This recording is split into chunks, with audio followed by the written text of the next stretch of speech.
Welcome. I'm Greg Roskopf, and I'm the owner and developer of Muscle Activation Techniques.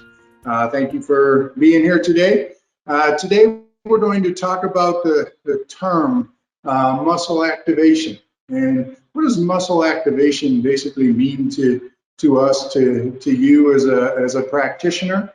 The word gets thrown around, I mean, many times in every industry. And hold on.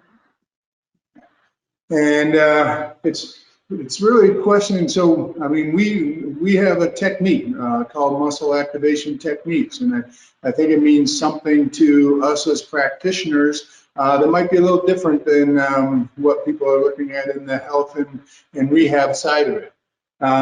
When we talk about muscle activation techniques, and there's potential goals. I think people say we're going to do activation exercises, or we did this massage to activate muscles. And the one thought is that the goal is to increase the contraction of the muscles, or to place a focus. I mean, we're going to do glute activation exercise.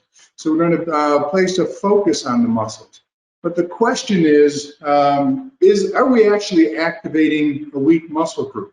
Does it need to be activated? And the thing that we look at with muscle activation techniques is how do you know? So I'm going to go through a couple. I mean, I just dug through the internet. I mean, everywhere you look at just activation exercises or the word muscle activation, there's many research articles out there that talk about increasing muscle activation. And through the research, they're doing studies to see if they can actually increase activation or just recruitment of muscles. And so that's a question that I'm asking. What does the term muscle activation really mean? And so here's a couple of research articles. You have muscle activation and perceived loading during rehabilitation exercise. So they're basically showing through the study that there's an increase in muscle activation. The summary was resistance exercise with heavy weights yield high levels of muscle activation. And that term muscle activation can mean recruitment. And through EMG recordings, they basically measure how much are these muscles being recruited. And so with heavy weights, they yield high levels of muscle activation. So resistance exercise with dumbbells as well as elastic tubing showed increased EMG amplitude and perceived loading with increasing resistance. So basically they're saying we're recruiting more muscles, we're recruiting more motor units when we focus on resistance exercise with heavy weights. Regardless, in this study they're looking at the difference between tension bands and dumbbells. And so the term muscle activation techniques in this study and many of the studies relates to EMG activity. That you're actually seeing an increase in the amplitude through EMG recordings, that the muscles are actually more active, which is exactly what we want when we're looking at trying to recruit muscles to perform work. The second study, we have the effect of isometric upper extremity exercises on the activation of core stabilizing muscles. In this one, the results showed that the rectus abdominis and external obliques were activated to a greatest degree in a bilateral shoulder extension exercise. So while you're doing shoulder extension exercise, they find that there's increased EMG activity. The activity was 114% and 101% compared to that elicited in the isometric contraction. So basically, their summary is they're showing increased EMG activity. And so when we're talking about activation, does activation mean increased recruitment, increased contraction, or truly increasing activation? And again, that term activation is kind of what we're looking here today, because the business and what we're talking about is, from my side of it, is muscle activation techniques, which is basically looking at the fact that you have an inhibited muscle. And that inhibited muscle or group of muscles needs to be activated to restore its normal function, to restore its contractile capability. So with these studies, it's showing that we're actually having increased EMG activity, but is it actually making a strong muscle or a weak muscle a strong muscle? And that's, I mean, I think our biggest question with muscle activation technique. You also have the terms used, I mean, in the exercise side of it. I mean, through the studies you saw that you have increased EMG activity, but if you recruit muscle activation exercises, you're going to see a lot of exercises for the core and for the glutes that are defined to increase activation of the muscles, increase muscles of the core. So the first study was muscle activation during 4 Pilates core stability exercises in quadruped position. So they're showing increased EMG activity when you do these core stabilizing exercises in Pilates. And then through other core stability muscle activity during standing lower body twisting exercise shows more muscle activity. So between those two statements, we have basically increased muscle activation with Pilates and increased muscle activity during standing lower body twisting exercise. So the question is, when we throw around the term muscle activation, is muscle activation being correlated with the next statement, which is increased muscle activity? Because if you load your core, you can have increased EMG activity, which is increased muscle activity. But is muscle activity the same thing as muscle activation? It's kind of a semantics here and terminology, but I guess the key is what are we trying to accomplish? There's no question that there's certain exercises that you can do through working out and through training your core and training your glutes that can increase muscle activity. But if you have an inhibited muscle or weak muscles, do these exercises actually activate muscles to restore normal contraction of the muscle? And we'll talk about that more as I explain the foundational principles to MAT. Another statement, just, I mean, literally scanning the web, is the best glute activation exercises. There's certain exercises, banded squats with tubing. You have banded squats can increase activation or increase muscle activity in the glutes. Leg abduction with banded, single leg abduction, banded side to side squat. This is just a list of exercises that are designed to increase activation of the glutes, or what we'll say is increase muscle activity of the glutes. And so the simple glute activation circuit will wake up your butt, was the marketing behind this program. It will wake up your butt. And how do I know if my glutes are activated? If you can feel them contract, then you'll know they're activated. Well, that's the question that we'll expand off, is how do you know? How do you know when you perform an activation exercise if it really had a positive or a negative effect? And that's one of the things we look at with muscle activation technique. So we're going to now transfer over from the term muscle activation, which seems to, due to EMG recordings, which seems to correlate more with increased muscle activity as opposed to, say, true muscle activation. Again, we're talking about semantics, but as we talk through the principles of muscle activation technique, there's actually a true component of activation that we actually need to address. If we have a weak muscle, can we actually restore normal contractile capabilities of the muscle? So when we look at muscle activation, the first question is, I always say, how do we know? How do we know if we're actually increasing the contractile capabilities of the muscle? How do we know if we're activating the muscles? So we have to consider there may be increased muscular activity, but we may not be actually activating the muscle to improve its contractile capabilities. And how do we know even if we have a weak muscle? And that's what muscle activation techniques we look at, we need to test. And how do we know if something's weak and needs to be activated would be the first question. And then as we perform our activation techniques or activation exercise, how do we know that we had the positive effect of actually activating a weak muscle? And so those are the terms or the principles that we're going to look at. And EMG activity can increase in various forms of exercise and stability training.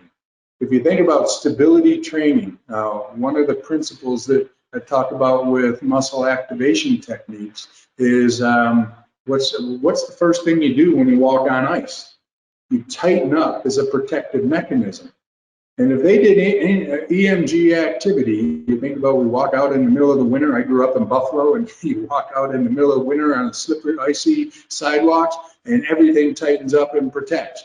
If they were doing EMG recordings, they would show an increased EMG activity of the muscles that probably throughout your body. And stability training does the same thing. They show increased EMG activity when you do stand on an unstable surface. They show increased EMG activity, which would correlate with increased muscle activity. But the key is literally that's what we do when we're unstable. The natural neurological response is when the body senses instability, it will tighten up as a protective mechanism. And so the tightness is increased activity of the muscles. And does that mean that you're actually activating muscles, or are you increasing the activity of the muscles as a protective mechanism? And that's what we need to look at, because when we look at muscle activation techniques, we actually have the ability to test to determine whether or not we actually have a weakness. And when we do perform an activation technique, we can determine whether or not through the testing, whether or not we actually created activation and improved the strength of those muscles. So looking at it from an MAT perspective, muscle activation techniques, basically we have the term muscle activation, and then we have the technique, which is muscle activation techniques.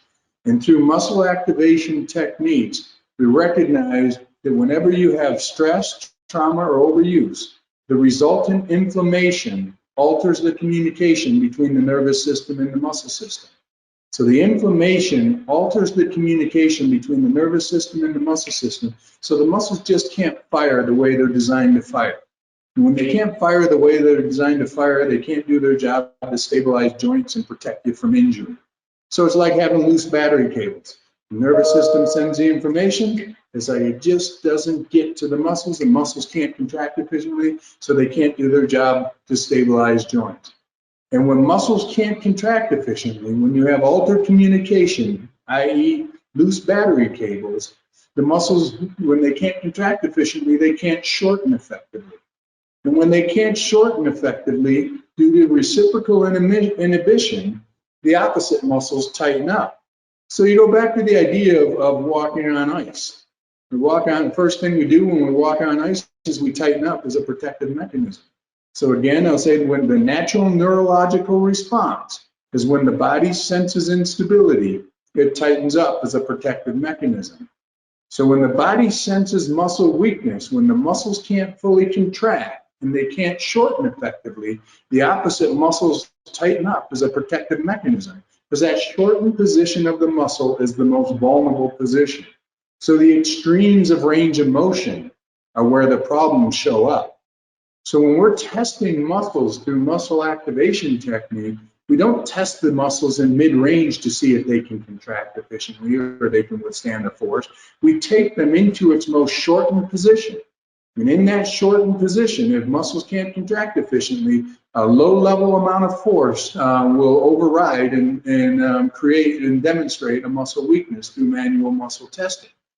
And so the key to muscle activation to determine whether or not we have an inhibited muscle that needs to be activated is we need to test. We need to test that muscle in its shortened position. And since the opposite muscles tighten up, the greatest thing about muscle activation techniques is range of motion assessment lead us to where there's potential weakness. So wherever you see a limitation in range of motion, so if I can't externally rotate my arm, then the muscles that move me or externally rotate my arm, one or more of those muscles that externally rotate my arm are potentially weak. And there's many muscles that actually, that basically externally rotate the arm. And so you can identify, well, which one of the muscles that cross the axis and create external rotation at the shoulder joint are potentially weak. And through manual muscle testing, you can test to determine which ones are weak. And then they determine which ones need to be activated.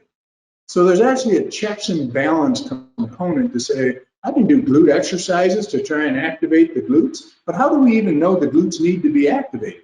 If we don't test to determine whether or not there's a weakness, then we're not actually finding, I mean, we don't even know whether or not the muscles that we're trying to activate need to be activated.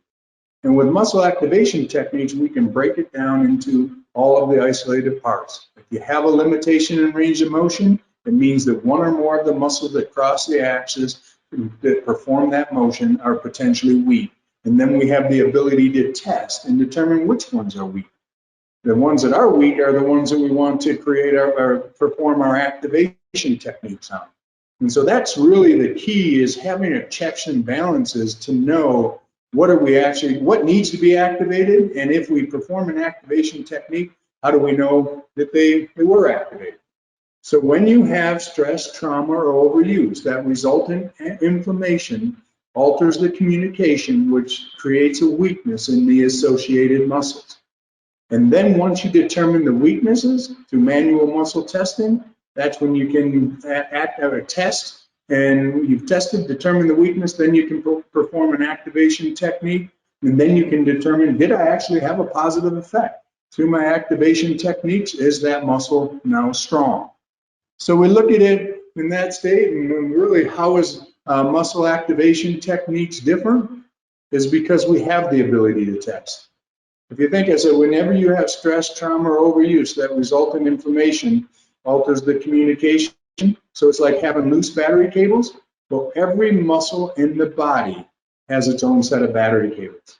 Every muscle in its body has its own communication pathway with the central nervous system. I'll show you here this is just a cadaver picture of the quadricep muscles. And you look at the muscles, and I say every muscle in the body has its own communication pathway with the central nervous system. It's every muscle or division of muscle has its own communication pathway. So if you look at the picture here with the vastus medialis, you see the VMO down in the lowest part, that lower part division of the muscle that's separated by fascia. And then you got the lower division of the vastus medialis, and there's basically 4 different divisions of the vastus medialis. As you see them, they're all separated by fascia. Well, each one of those divisions have its own set of communication pathways with the central nervous system. And the lateralis has the same thing. If you look at the lateralis, I mean, you look at the size of these muscles and how they encompass the whole thigh. If you have the medialis and lateralis combined with the rectus femoris running down the front, these quadriceps cover the majority of the surface area of the thigh. But each one of these muscles or divisions of muscles has its own communication pathway, its own set of battery cables. And the nice part is everywhere, or every division of the muscle has a different function. And like when I go back into the shoulder, if I'm externally rotating my arm down here against my body, that actually puts an emphasis, as an external rotator, it puts an emphasis on the teres minor. When I move into about 30 degrees of abduction and externally rotate, it puts the emphasis on the lower division of the infraspinatus. As I move up high into above 90 degrees of abduction, it puts the emphasis on the superior division of the infraspinatus. So the infraspinatus is an external rotator. The infraspinatus and the teres minor work as external rotators, as being part of the rotator cuff muscles. But depending on the position of the limb in space dictates which division of the muscle has the biomechanical advantage. So when we say, well, I want to do exercises to activate my external rotators, I may find that I have a weakness through testing in muscle activation techniques. We may find that we have a weakness in the teres minor, but the infraspinatus, I mean, as we move into abduction, the infraspinatus tests strong. So activation of the external rotators, the rotator cuff muscles, may not activate the muscles that you're trying to activate or that need activation. Because anytime you have loose battery cables and altered communication pathways, the timing is off. The muscles that are weak or inhibited can't contract and can't contract on demand. So what happens is, as you perform exercises, the muscles that can fire will fire. The ones with the tight battery cables will fire. And so those are the ones that anytime you do an exercise, you reinforce the contraction of the strong muscle. So the strong get stronger and the weak stay weak, and you end up magnifying the imbalances. So what you have to think is, I want to identify where the problem is. If we're trying to activate the external rotators of the shoulder, let's determine which muscles need to be activated, which muscles or divisions of muscles need to be activated. Otherwise, if we perform exercises that are designed to activate muscles, the strong get stronger and the weak stay weak. And the best way to think about that is if you have loose battery cables on your car or a dead battery on your car. You can turn the key to the ignition all you want, but until you jump start the car, jump start the battery, it's not going to start. So the same thing with muscles. When we talk about activation exercises and truly looking at activation, if you have muscle inhibition due to this altered communication pathway as a result of inflammation, if you have this altered communication or loose battery cable, you can turn the key to the ignition, i.e. perform exercises, glute exercises to strengthen the glutes, or quadricep exercises, activation exercises to try and strengthen the quads. But the divisions that can fire, that have the communication pathways intact, will fire, and the ones that are not, that don't have the communication pathways intact, are just along for the ride. So again, you need to identify which muscle or division of muscle are weak and which ones need to be activated, so you can actually focus on the weakness. I always say, I don't care what you can do, I want to know what you can't do, because what you can't do is breaking you down. And so the muscles that can't contract and can't contract on demand are the ones that are the problem. The ones that can contract, they'll jump in, and any movement that you do, they'll jump in and be able to perform a task. But they may not have the biomechanical advantage. If my upper division of the infraspinatus is weak and they can't do the job, then the teres minor and other external rotators are trying to jump in without the mechanical advantage to perform that motion. They're trying to, basically do the job that they don't have the mechanical advantage to perform. And that's what leads to further injury. So with muscle activation techniques, we basically want to break the body down into its isolated parts. I always say the integrated system is only as good as the function of its isolated parts. So movement by movement, muscle by muscle, we can go through the body and identify where these communication pathways have been altered. And the greatest thing is, the body's complex. And you think about it as this integrated system, and how the foot, the ankle, the knee, the hip, the trunk, all the way to the occiput are interrelated. And you have this myofascial system where if you have abnormal motion down, say in the lower body, it can create abnormal pull all the way up into the occiput. And so it's an integrated system. And to go through and test every single muscle in the body would be, to determine where these weaknesses are, would be a chore. But what the great thing is because through reciprocal inhibition, when muscles can't contract efficiently, they can't shorten effectively. And when they can't shorten effectively, you lose the reciprocal inhibition input to the antagonist muscle, and those antagonist muscles show up as being tight. So we look at muscle tightness and muscle activation techniques. We look at muscle tightness as being a representation of where there's muscle weakness, i.e. that muscle inhibition. And so through range of motion assessment, we can go joint by joint and assess ranges of motion at every joint to determine if there's a limitation in range of motion. It means that one or more of the muscles that cross that axis are potentially weak. So if we see a limitation in, say, external rotation of the shoulder, and compared to the right side's tighter than the left side, then we know that any muscle that crosses that axis is potentially weak to perform the function of external rotation. And then we would go through and test all the different divisions of the infraspinatus and teres minor, and any other muscle that crosses the axis as an external rotator. And the ones that are contracting efficiently, we leave alone. The ones that aren't contracting efficiently, those are the ones that we have to focus on. Again, I don't care what you can do. I want to know what you can't do, because what you can't do is breaking you down.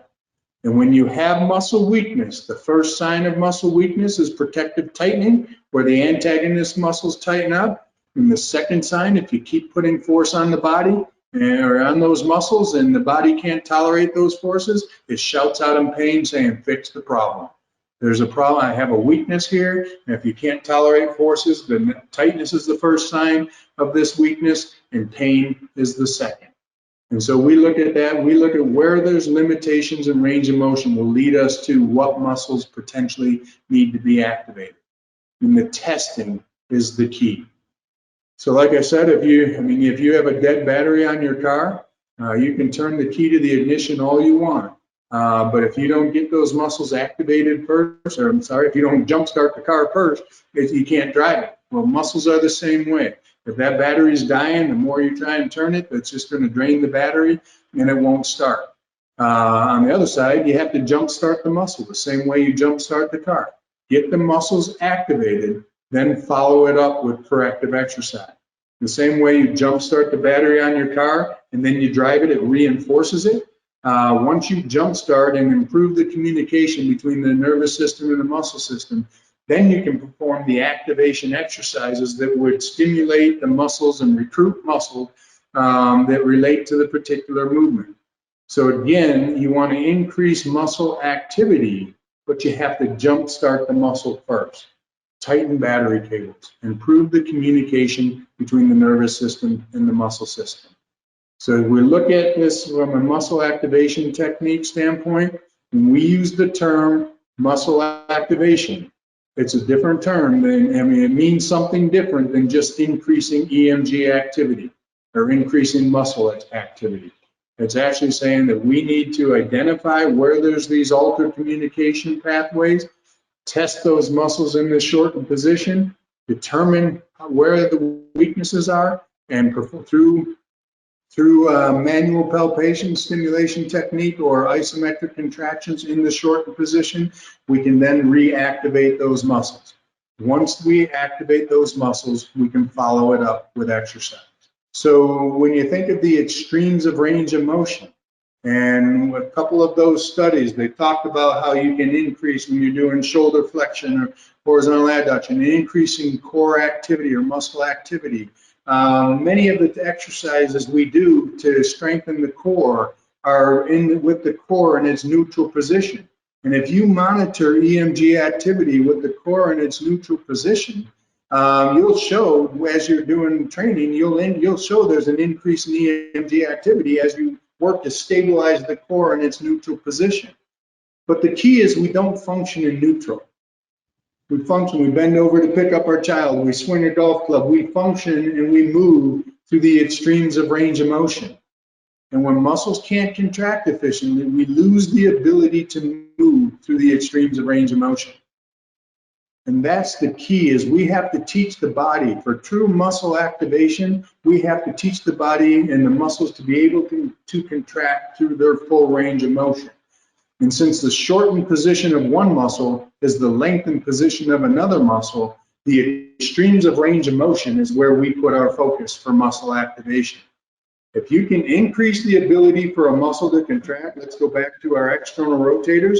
If I was testing the muscles of the superior division of the infraspinatus and it tested weak, we'd have a protective tightening on the anterior side. So the internal rotators protect you from moving into the shortened position.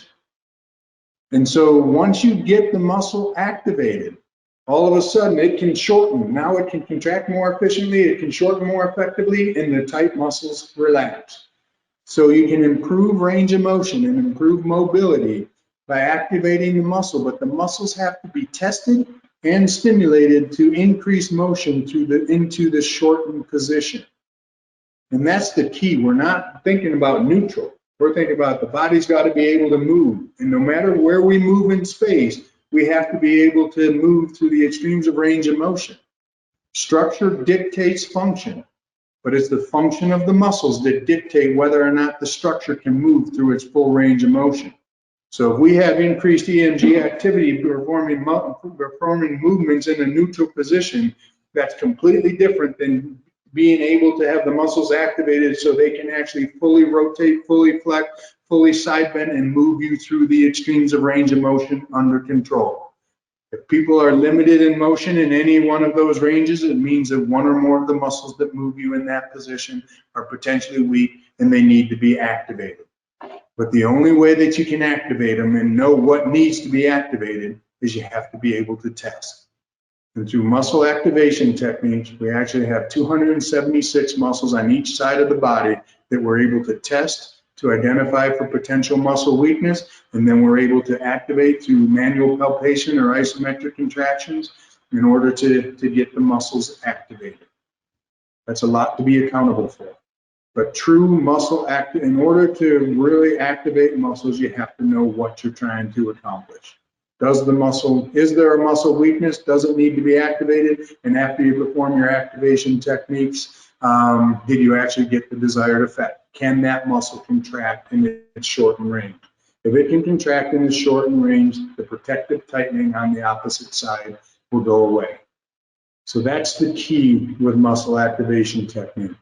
And the final component to that with muscle activation technique is it's like opening a file on your computer. When you perform a muscle test, actually, Zach, I'll use you as an example. So right now, I'm just going to check his range of motion just quickly, internal and external rotation in his hip. And I have no idea. I would normally walk from side to side to determine. It feels like a little bit.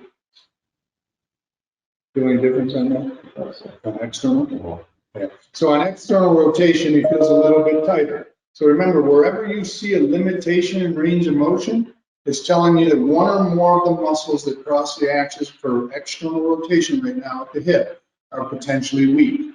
And so I'm going to just test different muscles, holding, manually muscle test. He's strong in that position. Again here, this is every position is a different muscle. So his obturator externus is with the leg fully flexed. And then I come down and his quadratus femoris is with less range motion and external rotation. We have a weakness there. So the quadratus femoris is testing weak. It associates with the limitation in range of motion and external rotation. So we could say we're doing we're doing an activation exercise for the external rotator, but his quadratus femoris is the one that's weak. The obturator is not. Flip over. I'm going to do this just so I don't have to change sides. Slide up a little bit, even more. Let's see. So I'm going to actually push out with his leg here. He's externally rotated. I'm going to push out. He's strong there. That's the piriformis. He's got a strong piriformis. And then here. And that's the gemellus superior. So flip back over. So basically, and then there's more muscles that externally rotate, but out of 4 muscle tests, 1 out of those 4 are tested weak, and that's quadratus femoris. So like I was talking, I don't care what you can do, I want to know what you can't do. So what you can do is you can resist the force in the position for the obturator where it has the mechanical advantage for the piriformis and for the gemellus. But in the position with the quadratus femoris, he's got a weakness there, and I know you can't slide up actually, so you can even more. Hold in. So I just light force to shorten position. I'm taking the extreme range of external rotation, and I'm testing him in that shortened position for the quadratus femoris. If I test him in mid-range, hold in, I pull hard, and he's actually testing strong. If it's the shortened position of a muscle that actually where the weaknesses show up, so it's the extremes of range of motion. He's weak in the extremes of range of motion for the quadratus femoris. So now what I've done is test, and this is the philosophy behind MAT. Now I've created an association between the nervous system and the muscle system. The brain and nervous system saying, I have no idea how to resist that force. But this is the quadratus femoris. I'm going to use that and flip over, but it attaches to the ischial tuberosity and then the posterior femur, greater trochanter. And so I'm just going to perform a stimulation technique here. As I'm performing the stimulation, the nervous system starts to create an association between the force that I just applied, which he couldn't resist, and the muscle palpation, the stimulation of the muscle that I'm activating. So now I've actually palpated, and I hope I did a good job. Usually I have no problem doing that. I just stimulated the origin insertion to increase the sensory input, sensory reception, so the muscles can contract efficiently. Basically, I'm trying to tighten battery cables. And from that position, I'm not done because I've created an association for the muscle weakness, then the stimulation technique. The brain starts to associate the quadratus femoris being stimulated at its origin insertion with the muscle force that I applied. Then I go back and I retest. and I'm pulling just like I did in mid-range prior, and he's strong on that test. And he can perform a manual muscle test. So now all of a sudden, he can resist force in the shortened position of the muscle, the quadratus femoris. Earlier, he could resist it in mid-range, but he couldn't resist it in the shortened position. And so it's a process. When we're truly talking about muscle activation, if I was a massage therapist and I just said, oh man, you feel like you're tight or you're tender there, and I dug into the origin and insertion, if I don't go through the process of testing, stimulating, and retesting, it won't activate the muscle. There has to be a process. And through muscle activation technique, we have that process. You test the muscle to determine where there's weakness, then you stimulate the muscle to create the association between the nervous system and the muscle, and then you retest it to close the feedback loop. I always say it's like opening up a file and then closing the file. He could do all the exercises in the world to try and strengthen his external rotators, but until you jumpstart the muscle first, i.e. through muscle activation techniques, not muscle activation exercise, but muscle activation techniques, we can create the association between the nervous system and the muscle system, get those muscles firing. Now every exercise that we do for external rotation of the hip will be reinforcement exercise. I always say there's no such thing as corrective exercise, because if you have inhibition of a muscle due to stress, trauma, or overuse, until you jumpstart the muscle, i.e. reestablish that feedback loop, until you jumpstart the muscle, all the exercises in the world would reinforce the strength of the obturator, the piriformis, and all the other external rotators that could contract on demand, but that quadratus femoris would still be weak until you put your focus on it. I don't care what you can do, I want to know what you can't do. So if we go back here, I reassess his range of motion. Hard to tell on screen. Does that feel any different? So his external rotation has improved dramatically because we increased the ability for his weak link relative to external rotation, which was the quadratus femoris. We increased the ability for that muscle to contract. That's muscle activation techniques. The integrated system is only as good as the function of its isolated parts. So we go through movement by movement, muscle by muscle, to determine where are there limitations in range of motion, and those limitations in range of motion from every joint, every motion, where we see limitations in range of motion, that's telling us that one or more of the muscles are weak. And then that's when we're really looking at muscle activation. Muscle activation technique says we need to identify the weaknesses through manual muscle testing. Then we need to stimulate those muscles through either isometric contractions in the short range and or manual palpation at the origin insertion. And then we need to close that feedback loop by retesting. Once we retest the muscle, it closes the file and it reestablishes the communication between the nervous system and the muscle system, i.e. it's tightening battery cables.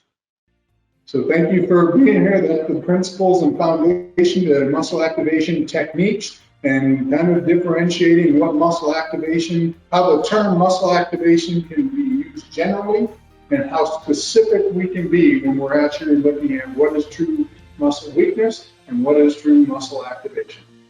Thank you again for being here.